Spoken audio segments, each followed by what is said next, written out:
Sean here with BaseMint Comics, and I am back from Motor City Comic Con. Hank and I hit it up.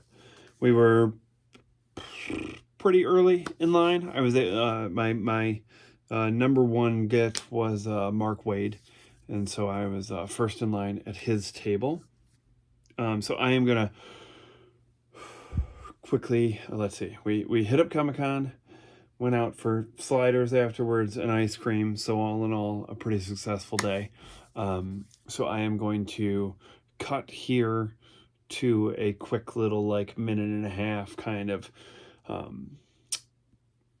picture slideshow thing. Although, you know, some of them are cut off awkwardly because I'm not an awesome editor and I am solely using iMovie to do this. And then I will be right back here to go over the day's events and what I got signed. And I only picked up one comic book, but it's a great one.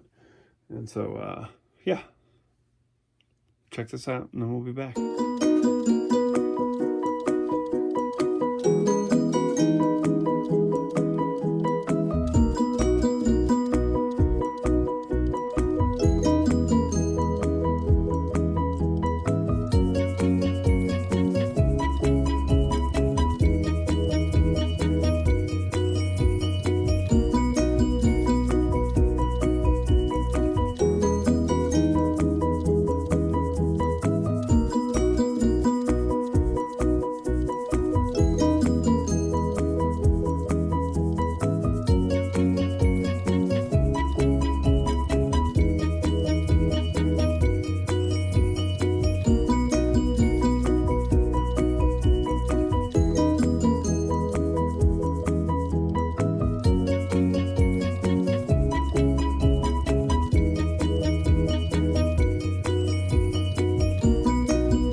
Okay, so as I said, first up, I made a beeline to Mark Waid's table, and I had like, I only own one piece of original art. Like I have artwork that people have done for me and that artists have done for me, but only one like page from an actual comic book. In 2008, when I was at New York Comic Con to meet Stan Lee, I have ice cream on my hand from Henry. Ron Garney was there, and Uncanny X-Men 321, 320, 319, that time period of Legion Quest was very, very important to me leading up to Age of Apocalypse. I have a...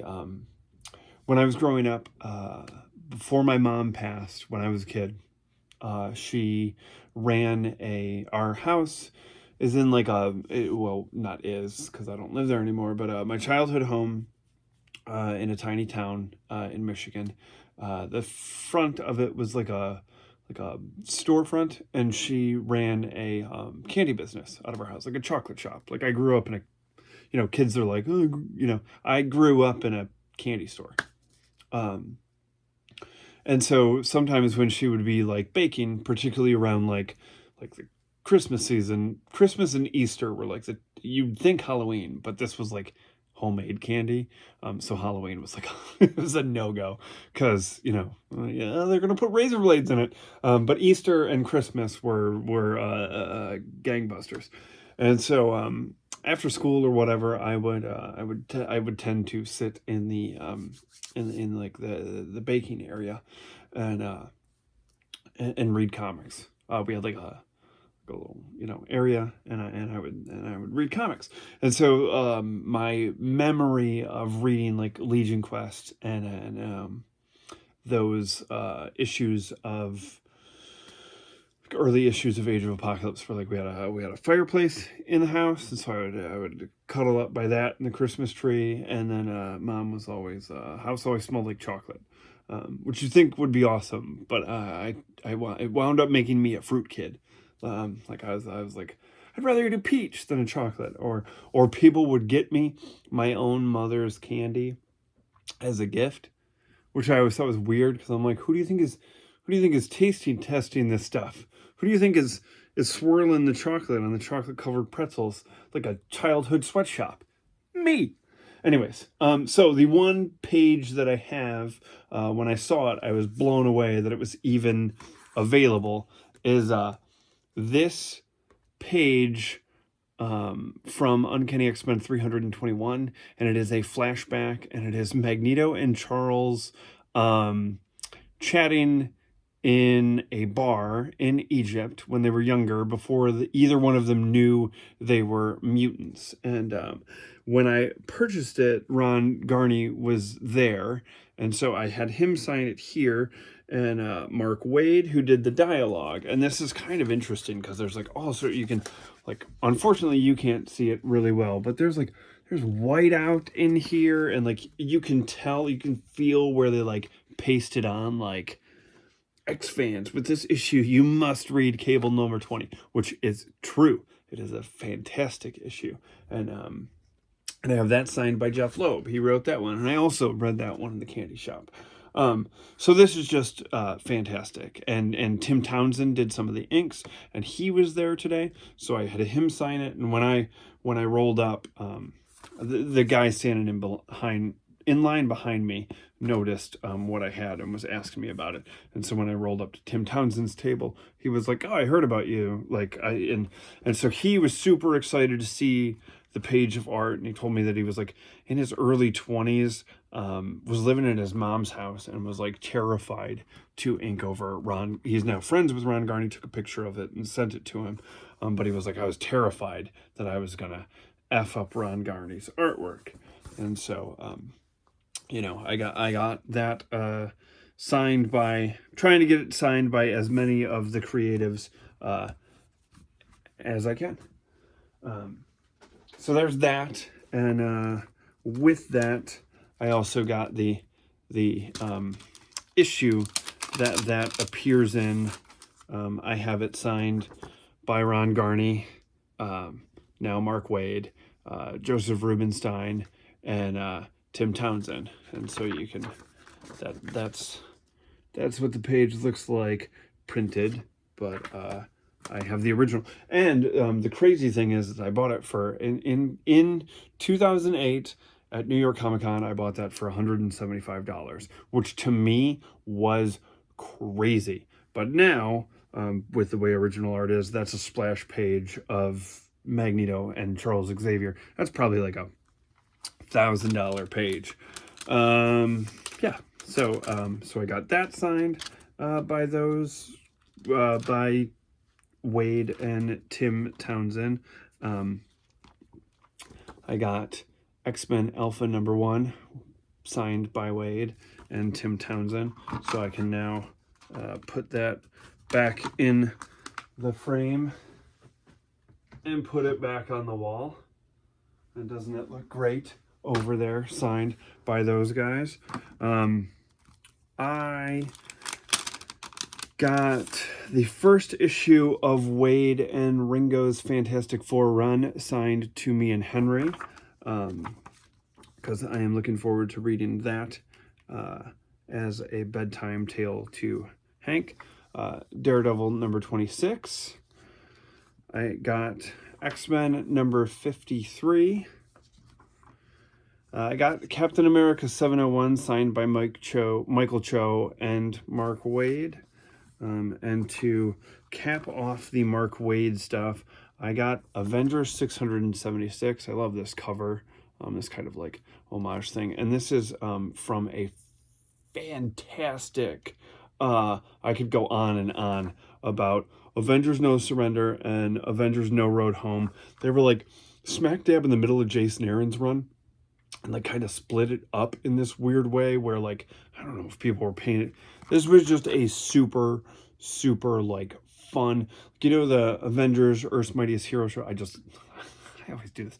I have a DVD rack of all the Marvel movies and old Fox movies and all the cartoons, and so I have all of Avengers Earth's Mightiest Heroes, and like this has that just super fun. If you've never read Avengers No Surrender or No Road Home, I highly recommend it, and I'll probably one day do a video highlighting just that. And then had a lengthy chat with Mark Waid. We both have a strong distaste for a local retailer. When I was a kid and I was getting into comics and toys, he was like the type of dude that would, my mom and I had gone to a Toys R Us to pick up some X-Men toys, and he was like the type of guy that would like be there to like meet the shipment and like take all the rare figures and jack up their prices at a store, and just an all-around kind of a fucking D-bag. So I was like, hey, we've got this bonding experience. And to corrupt my child, since I showed him pictures of the basement, which he showed his wife. I'm assuming it was his wife. She was like there at the table with him, but didn't seem like one of the normal like handler people, like assistant people. They seemed much more familiar. So I don't know if he's married. But that's what I was like, okay, this is clearly someone. Anyways, I had read Batman and Robin Year One in issue form. I picked those up because I'm a big Wade and Samney fan. I've never really read much Batman. I've read The Long Halloween, I think, and that might be it. So I was like, if I was ever, and I was feeling kind of like a little guilty, like Hank's gonna come down here and it's like a library of Marvel, but what happens if he's like, who's Batman? And I would like to at least have something. So Wade signed this to me and Henry so that I would have, it's an advanced copy of this. I actually I wound up getting rid of the single issues because when the final one came out, they were going for quite a lot on the aftermarket, and I knew that I wouldn't really I like single issues, but with this, like a year one thing, I was fine with getting a trade, and if they do a year two, I can probably just wait for the trade for that. So so that was kind of my logical thinking there. So that wraps up Mark Waid. So next we're going to move on to Michael Cho, and so I think first issue video I ever did, I was very nervous in it. I actually filmed it in my office, and if you go back and watch the first video I ever did, there is a ginormous poster behind me, and it's this Mondo Fantastic Four poster, and it's done by Michael Cho, and so I got him to sign that to me and Henry.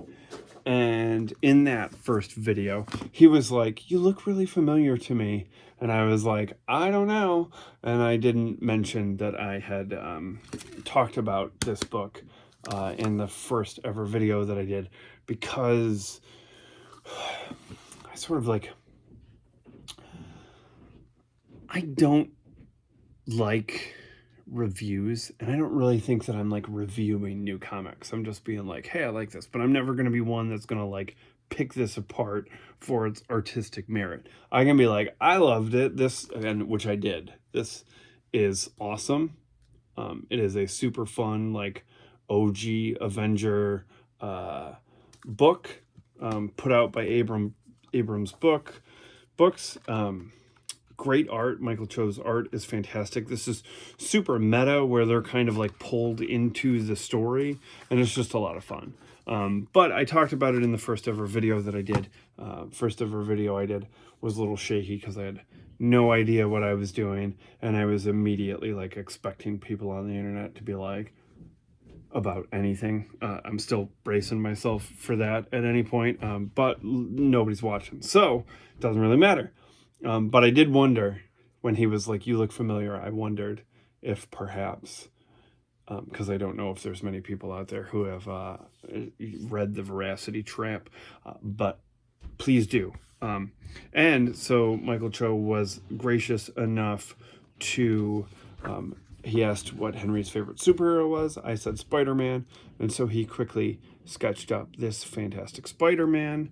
And then when he signed the book to us, he also sketched up a little Hulk, which I thought was fun, because this is like going to be prime Hank bedtime material.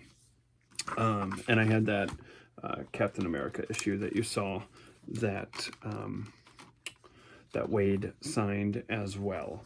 And so then the last thing from Michael Cho, which I could not pass up, was this print, which is, I believe, a recreation of the JRJR. Like, I think it's like issue 210 of Uncanny X-Men, but it's with the Dark Phoenix era team, which I grew up in a blue and gold era, and that was like, love those guys. But if somebody puts a gun to my head, that's the X-Men. That is the team. That's the X-Men. And that is one fantastic piece of art that Michael Cho did. And I am excited to Tetris somewhere in this room to put this up on the wall. That's going to be awesome.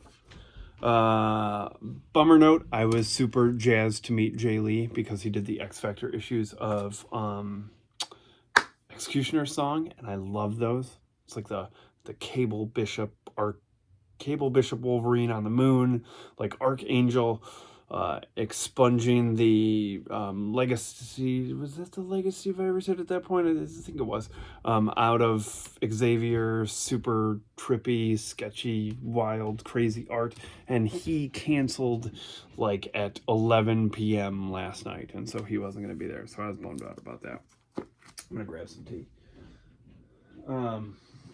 So, I mean, and I think that's like the third time that I've been like jazzed to meet Jay Lee, and it hasn't happened. What are you going to do? Things happen. Let's see. I went on a Tim Townsend terror because that dude inked my friggin' childhood. So I got a Toshawn and Henry on Astonishing X-Men number 4, which is a fantastic Joe Maudry era cover. And this was inked by Tim Townsend. And then let's see, we're going to go in order of these issues. So 341, Cannonball versus Gladiator. This is a Christmas issue. And as we get closer to the date, I read this every Christmas morning with my like hot chocolate. This and Generation X number 4 are the two issues that I read on Christmas Day. I read a ton of and will go over the Christmas-esque issues and holiday specials as we gear up for the holiday season. But this is Cannonball fighting Gladiator. I love Gladiator. This is fantastic. So this was a no-brainer. Operation Zero Tolerance was one of my favorite.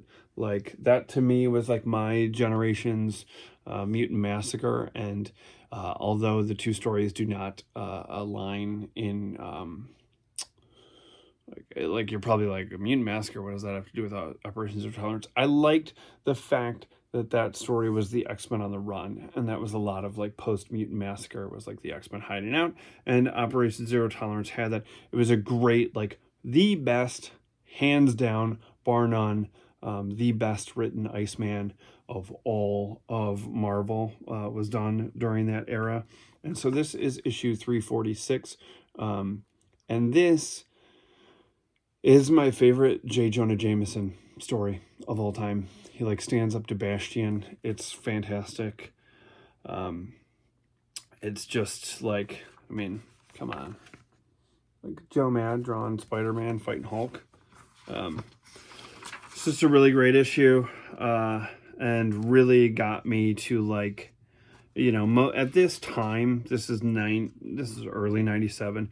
At this time, most of my Spider-Man reading would have been in conjunction with X-Men if he crossed over, or it was like the television show. And so J. Jonah Jameson was just sort of like there wasn't, in my mind, because I hadn't read a ton of Amazing Spider-Man or Spectacular or Web of or whatever. At that point, J. Jonah Jameson was not a depth character. He was just like cigar chomping, you know, Mary Tyler Moore. I can't think of who her boss's name is off the top of my head, which I think the Mary Tyler Moore newspaper boss. Why am I not able to? Anyways, I think the dude who played that guy was actually Ed Asner, was the voice of J. Jonah Jameson in the animated series. For that, like him spending a good chunk of his career as a newspaperman. So that sort of opened up my eyes to the fact that J. Jonah Jameson has a ton of integrity, and kind of like made me look at that character differently retroactively as I made my way through Spider-Man. So there's that. Hats off to those dudes for that. Up next for the Tim Townsend signatures. And again, I get everything personalized. There is only value in this to me, and I don't ever plan on selling these. You know, when I die off, Henry's gonna have to find someone to sell this to named Sean, spelled the same way. But this is Chris Bachalo, drawn Steven Seagal goodness, where Sauron comes and takes on the X-Men. And it's a blast. And this is kind of a riff on my all-time favorite X-Men cover, which is hanging up out of frame, signed by Claremont and Byrne, Uncanny X-Men number 114. I absolutely adore Sauron, as I have explained in videos past, so there is that.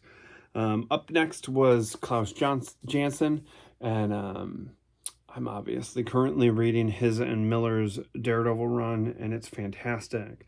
But my first introduction to Klaus Janson, and the other thing is like everybody else was pretty reasonable when it came to signature prices, but Janson was asking 20 a piece, and I just that's a lot, especially when you're getting stuff it's not like I'm taking it over to get slabbed and flipping it on the internet. So my choice was my introduction to him, the early 90s Gambit miniseries, and I chose issue number 4. I have all of these signed by the fantastic and wonderful Lee Weeks, and so I was like, I'm going to get Klaus Janson to sign these. And so he was a gem, and I appreciate him doing that. I kind of had I was like, ooh, do I want this issue of Daredevil? And it was like, my heart was like, your heart lies with Gambit. Daredevil's cool, but that's a more recent read. I mean, this thing I poured over as a kid to know as... Now I want to read it right now. Look at that. Look at that. Lee Weeks, Klaus Janson, Gambit. Man, that character in the 90s, nothing could touch. Let's see. This one's kind of a bummer because I'm only going to be able to get it half signed. And this is another comic convention regret.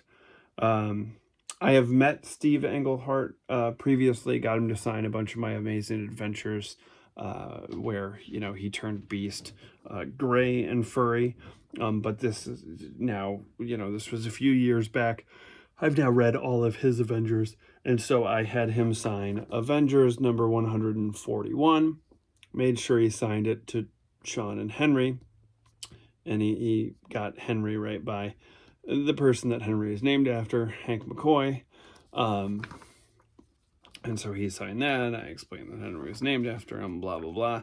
This is kind of a bummer because this is the first George Perez drawn issue of Avengers, and I won't be able to get it signed by George Perez. And my comic book regret is this. years back, I went to C2E2. I had met Chris Claremont once at Motor City, was unaware that he was going to be there, and absolutely had a panic attack when I realized that, holy shit, that's Chris Claremont over there. And then I had to scramble and buy issues that didn't really mean anything to me to have him sign something, because I didn't know if I'd ever get to meet him again.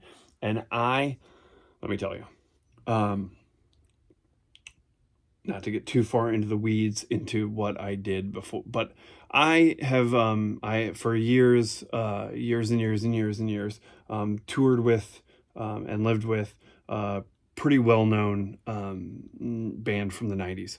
And they're still out there touring, and I still do their social media and stuff. They actually had an album come out today. And in that time I've met, I grew up listening to 90s alternative rock as like my bread and butter. And so I've met a lot of those guys that I listened to as a teenager, in my travels and doing this and so on and so forth. And if you've ever watched any of the videos where there's like actual songs during the bike ride, those were songs that that I played in and wrote. That's why I can use those, because YouTube can't copyright them because they're mine. And one day when I do the room tour, you'll see the band, because there's a ginormous poster over there of my old roommate, and you'll be like, who? but it is what it is. Anyways, so I've never ever clammed in front of musicians. I can talk to musicians all day long about weird obscure gear, records, all that type of stuff. Doesn't faze me at all. Okay. And like, it's bet not to be like douchey and humble, but it's like there have been really big musicians and stuff like that. It's never fazed me. But comic creators, man, I used to clam up, and I'd be like Farley in SNL interviewing McCartney, where I'd be like, remember when you turned Beast gray and fuzzy?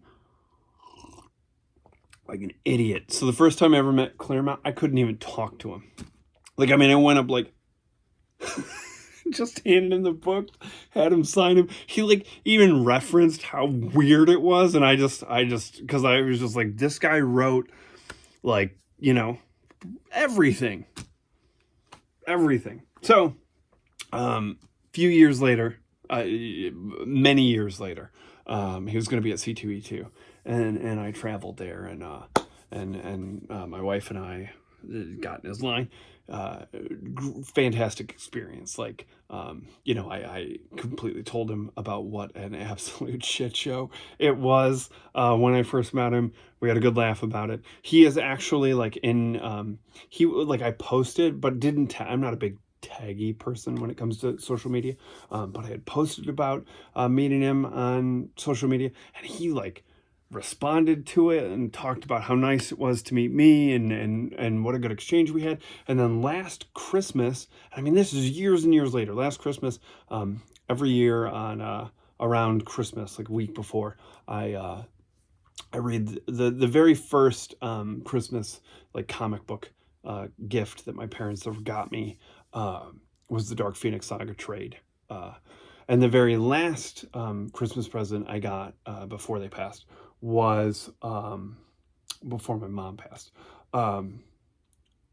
was the actual single issues. And so I like made a post about like this tradition of mine of reading this at Christmas time, and then like, that being the first gift and the last gift, and blah blah. And Claremont actually reached out and wished me a Merry Christmas, which and talked about how sweet the memory was, and just like to a lifer X-Men fan, that was off the charts. So this is to say that when I met him in C2E2, George Perez's table was like right across the aisle from Claremont, and I couldn't leave because it was like these lines were crazy. It's like, dude, I was like, there were no lines today because I go on Friday to Motor City, and they're all everybody that goes to Motor City, this is the thing that sucks. Everybody that goes to Motor City is like more concerned about meeting the third Sleestack from Lost in Space than they are like legit comic book legends. It's good for me because I can be first in line at Mark Waid's table and chat with him for a good portion of the day.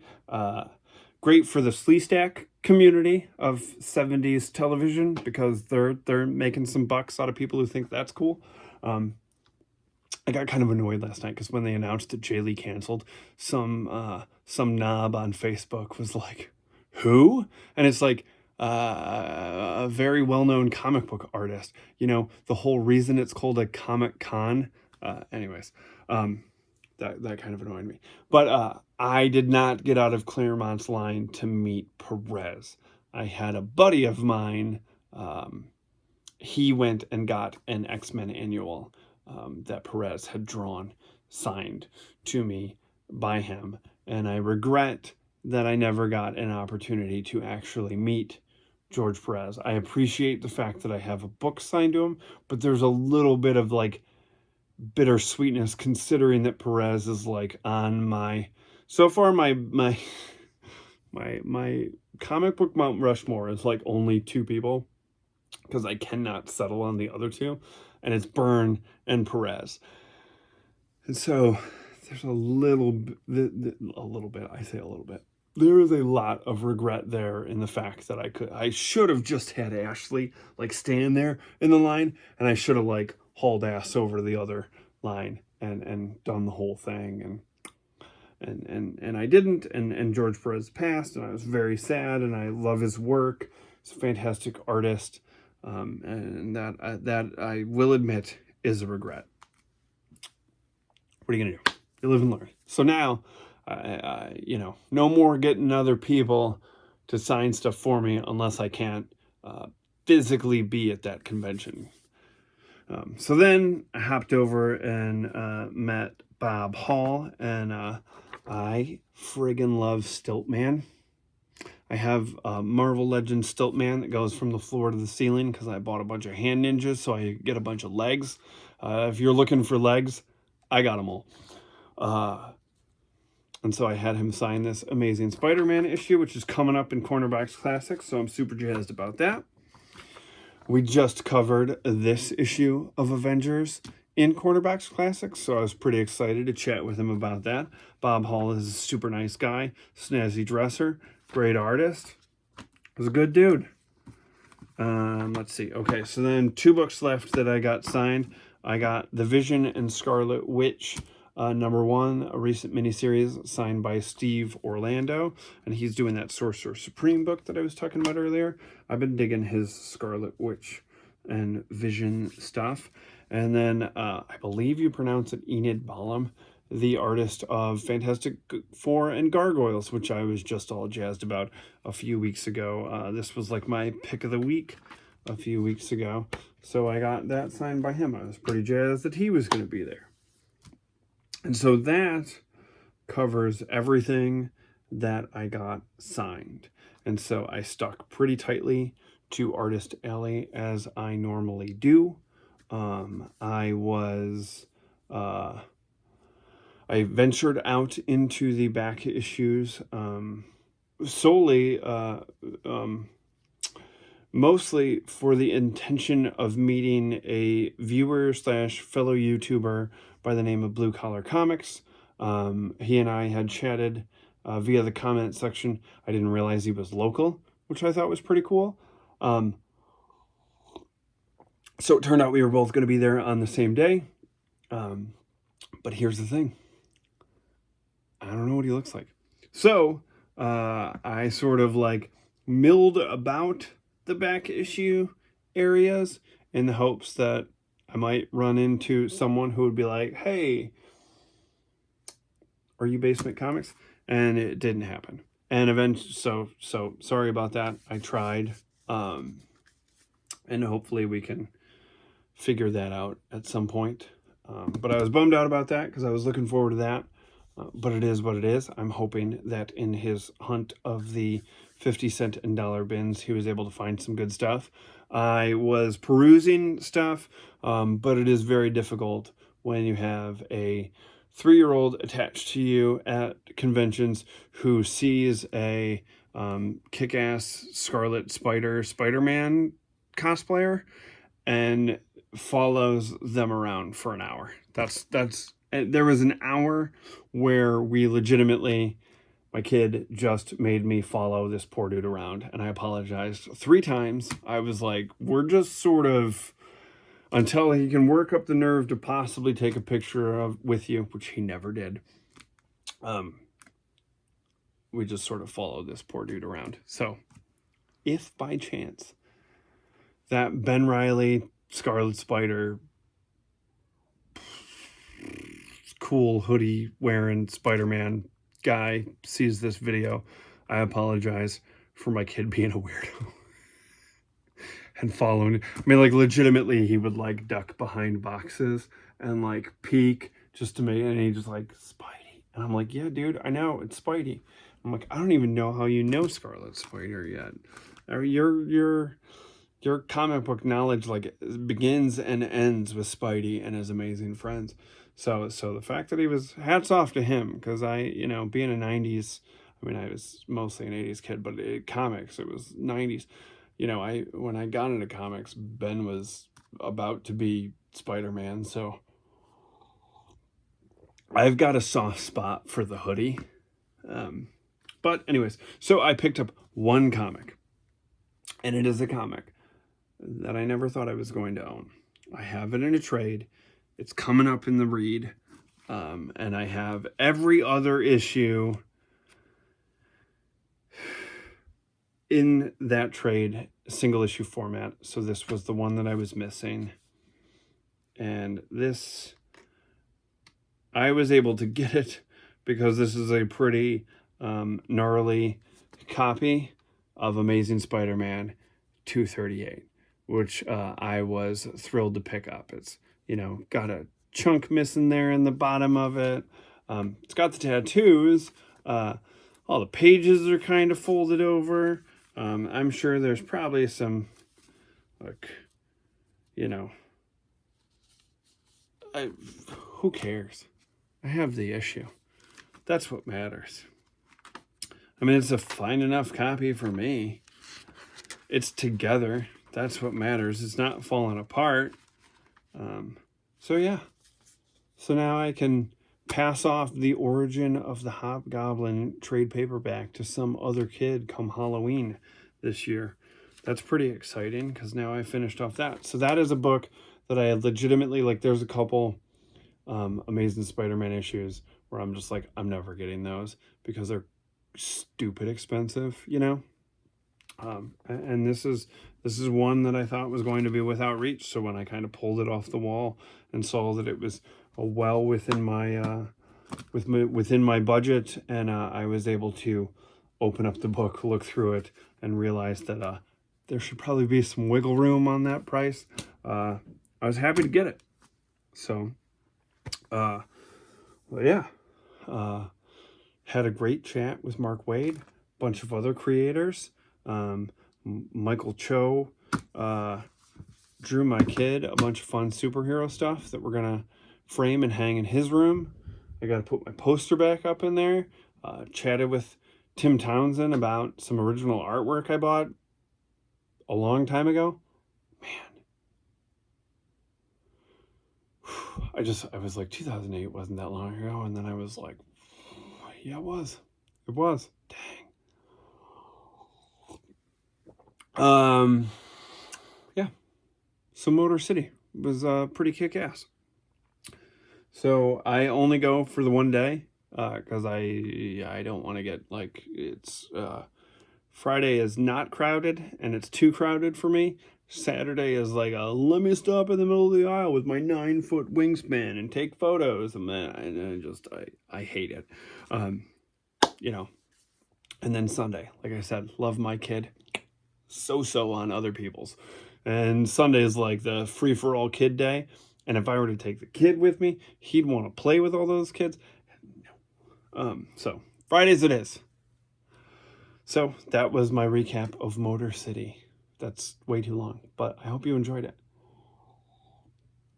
It's It's dirt cons from here on out until the next one, or I can